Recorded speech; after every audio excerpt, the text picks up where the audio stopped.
और सबसे पहले तो आप सभी मीडिया कर्मी को मैं हार्दिक अभिनंदन करती हूँ, स्वागत करती हूँ और धन्यवाद देती हूँ। और आपके चैनल और दर्शकों को भी मैं आदर सहित सम्मान देती हूँ, अभिनंदन करती हूँ। ये जो प्रेस कॉन्फ्रेंस है ये इसलिए बुलाई गई है कि जो हमारे एनडीए है, एनडीए गठबंधन जो है उसके चाल चरित्र और चेहरे की बात उजागर करने के लिए। आप लोगों को पता ही होगा कि कल जो मोकामा में घटना घटी है, किस तरह से जनसुराज के एक समर्थक की निर्मम हत्या की गई है। और ये लोग सुशासन की बात करते हैं कि सुशासन है।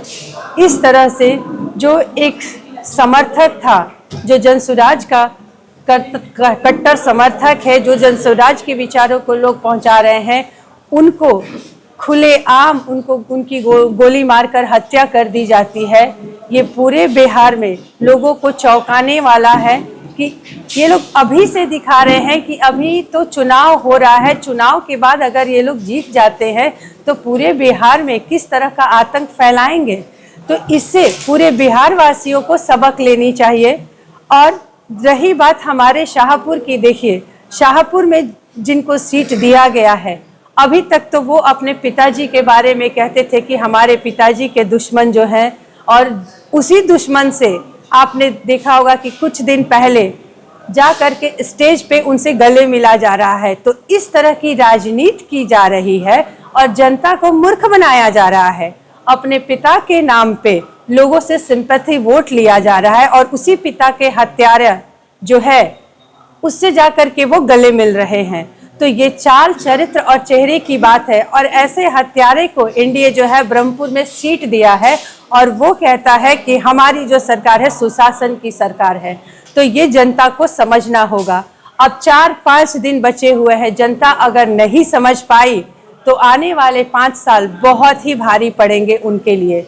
हम जनता से ये अपील करना चाहते हैं कि जो भी चीज़ें एनडीए सरकार कर रही है या एनडीए के लोग जो कर रहे हैं, उनको आप लोग ध्यान से देखिए, समझिए।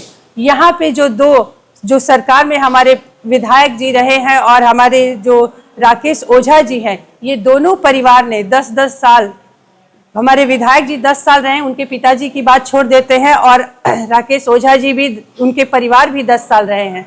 पूरी जनता ने उनके शासन को देखा है, उनके काल को देखा है 10-10 साल। उसके बाद अभी जब ये बात करते हैं तो जनता की बातें ये लोग नहीं करते हैं, बदले की बात करते हैं, हत्या की बात करते हैं, किसने किसको मारा इसकी बात करते हैं। और जनता को जात पात में बरगला के रखे हैं कि हमको जात के नाम पे जनता वोट दे दे। ये जनता के लिए इनके बच्चे जिसे कि अच्छी शिक्षा मिलने का अधिकार है, उसे शिक्षा नहीं मिल रहा है। एक गरीब परिवार है, उसे एक समय खाने का भोजन मिले या ना मिले, उसके घर के परिवार को एक रोजगार हो या ना हो, इस चीज की कोई चिंता नहीं कर रहा है। ये कह रहे हैं बदले की भावना। तो जनता को ये बात समझना होगा कि आने वाले दिनों में जब ये अभी चुनावी माहौल में ऐसी बात कर रहे हैं तो जीत जाएंगे। अगर आ जाते हैं सत्ता में तो वो क्या करेंगे। अगर आप लोग सामने सामने देखकर सबक नहीं लीजिएगा तो वही होगा कि समय बीत पुनिका पछताने, कि अगर समय बीत जाएगा उसके बाद आप लोग पछताइएगा तो काम नहीं चलेगा। समय रहते आप लोग सजग हो जाइए, मैं यही कह रही हूँ। आप जिस कट्टर समर्थक की बात कर रही हैं, उनका एक वीडियो वायरल हो रहा है कि वो अनंत सिंह की गाड़ी पे पत्थरबाजी करते हैं, तो जनसुराज के कट्टर समर्थक उपद्रवी होते हैं। बिल्कुल नहीं, ये सब भ्रम फैलाया जा रहा है कि वो उपद्रवी नहीं होते हैं। आपने देखा होगा कि इसके पहले भी किस तरह से महामहिम हमारे गृह मंत्री तक, हमारे जो जिसको सीट दिया, नामांकन करने के बाद लोग हाईजैक कर ले रहे हैं। ऊपर से नीचे तक सब जनसुराज से डरे हुए हैं। उनके राष्ट्रीय स्तर के नेता भी नजर गड़ाए बैठे हैं और जनसुराज को परेशान कर रहे हैं, उन्हें तंग किया जा रहा है, उन्हें हाईजैक किया जा रहा है। और नहीं हो रहा है तो यहाँ तक की नौबत आगे की हत्या कर दी जा रही है, वो भी खुलेआम। तो अब ये बिहार के जो लोग हैं वो जाग चुके हैं। अब ऐसा नहीं चलेगा। और नहीं जागे हैं तो आप लोग जागिए। अगर नहीं जागिएगा तो 5 साल में फिर वो जंगल राज वापस आने वाला है, जिस तरह का आतंक चारों तरफ फैला हुआ है। तो मैं जनता से बार बार यही अपील कर रही हूँ कि आप लोग अपनी सुरक्षा के लिए, अपने बच्चे, अपने परिवार के लिए सोचिए। किसी के बहकावे में मत आइए और जो परिवार की बात करता है तो आप भी पूछे कि जब आप परिवार की बात करते हो तो हमें भी अपने परिवार के बारे में सोचने का हक है। शाहपुर में जो आप बात कर रही हैं कि राकेश ओझा और ब्रह्मपुर में हुलास पांडे जी, कहीं ऐसा तो नहीं है कि जनसुराज इन दोनों से भय खा रहा है? जनसुराज क्यों भय खाएगा? आपको किस एंगल से लगता है कि जनसुराज भय खा रहा है? क्योंकि ब्राह्मपुर विधानसभा में हुलास पांडे के सहमति से या फिर से वहाँ के प्रत्याशी ने अपने आप को सरेंडर कर दिया। बिल्कुल ऐसी बात नहीं है। यहाँ तो जनसुराज से लोग भय खा रहे हैं। तभी आप देखिए कि सारे दिग्गज नेता जो है वो केंद्र के हो या राज्य के हो, वो सब लोग काहे शाहपुर में ही आ रहे हैं। ये भी तो आप सवाल पूछिए उनसे, ऐसी क्या बन पड़ी कि सारे लोग योगी जी जैसे नेता वो यहाँ पे आ रहे हैं, केंद्रीय मंत्री यहाँ पे आ रहे हैं, बड़े बड़े स्टार्स को लाया जा रहा है, और वो सिर्फ शाहपुर में क्यों? तो आप कहें या ना कहें, जनता को ये बात समझ में आ रही है कि ये लोग डरे हुए हैं, इन्हें भय है। प्रमोट करने के लिए बड़े बड़े दिग्गज नेताओं को यहाँ पे उतारा जा रहा है। सुनने में आ रहा है कि प्रशांत किशोर भी आ रहे हैं। बिल्कुल, प्रशांत किशोर जी आ रहे हैं यहाँ पे। उनकी जो सभा तो नहीं है, उनका अपना रोड शो होने वाला है, क्योंकि अभी समय बहुत कम बचा है और काफी जगहों का उनको दौरा करना है, इसलिए वो अब हर जगह रोड शो कर रहे हैं। तो 4 तारीख को वो यहाँ भी आ रहे हैं रोड शो करने के लिए। कितने बजे से उनका रोड शो होगा 4 तारीख को? अभी समय तय नहीं हुआ है। जैसे ही समय तय हो जाता है और पूरा रूट तय हो जाता है, आप लोगों को बता दिया जाएगा। लेकिन मैं बार बार फिर जनता से यही कहूंगी कि आप लोग सही लोग को चुनिए। प्रशांत जी कहते हैं कि सही आदमी चुनिए, चाहे वो किसी भी पार्टी का हो, क्योंकि समाज बदलना चाहिए, बिहार बदलना चाहिए। राजनीति अब ऐसा नहीं कि पहले जिस तरह की राजनीति चलती आई है वही परिपाटी अब भी चलेगी। राजनीति अब बदलेगा। अब राजनीति शिक्षित लोगों के लिए होगा, सुरक्षित समाज बनेगा उसके लिए होगा।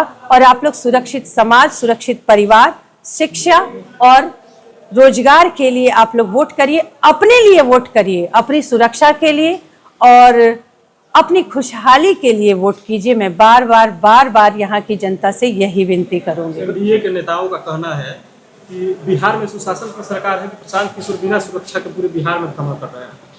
नहीं, ये प्रशांत किशोर की ऐसी ताकत है, प्रशांत किशोर के अंदर इतना आत्मविश्वास है कि वो बिना सुरक्षा का घूमते हैं। आप शाहपुर के ले लीजिए ना, यहाँ के नेता 4-4 बॉडीगार्ड लेकर चलते हैं। वहीं हमें ले लीजिए, हम तो कोई सुरक्षा लेकर नहीं चल रहे हैं।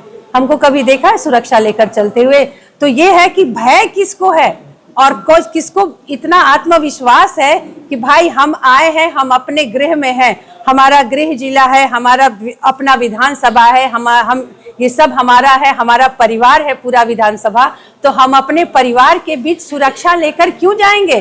कोई अपने परिवार के बीच इतना भी क्या विश्वास नहीं है कि हम खुलेआम जाकर के जनता से मिल सके?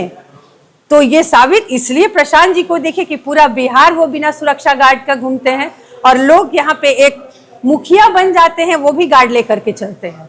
तो बात है कि लोगों में कितना कॉन्फिडेंस, हम किस आत्मविश्वास के साथ, क्योंकि अगर हम गलत नहीं है तो हमको किसी से भय नहीं है। ये चीज साबित करता है। प्रशांत किशोर गलत नहीं है तो खुलेआम घूमते हैं। हमने कोई गलती नहीं करी है, हमने सबके लिए अच्छे के लिए काम किया है, तो हम सीना तान के हम लोग चलते हैं और खुलेआम शाहपुर में घूमते हैं। कौन क्या कर लेगा भाई? सबका अपना घर है, शाहपुर हमारा अपना घर है, अपना परिवार है और अपने परिवार में सुरक्षा की कोई जरूरत नहीं है। कल भोजपुरी के पावर स्टार पवन सिंह का भी रोड शो कयास लगाया जा रहा है कि उनका भी होने वाला है शाहपुर विधानसभा में। वो कितने वोटरों को तोड़ पाएंगे जनसुराज के? देखिए, ये तो मुझे लग रहा है कि ये कार्यक्रम जो है वो रद्द हो चुका है। और रही बात कोई भी स्टार को बुलाने की, तो स्टार्स के लोग उनकी कला का आदर करते हैं। इसका मतलब ये नहीं है कि अगर वो उनके गायकी को पसंद करते हैं तो उनके आने से लोग वोट दे देंगे एनडीए को। ये भ्रम है। वोट इस बार जो लोग करेंगे वो जाग चुके हैं। इस बार शाहपुर के जो जनता है, शाहपुर की जनता, वो वोट अपने लिए करेगी। ये बात आप लिख करके रखिए।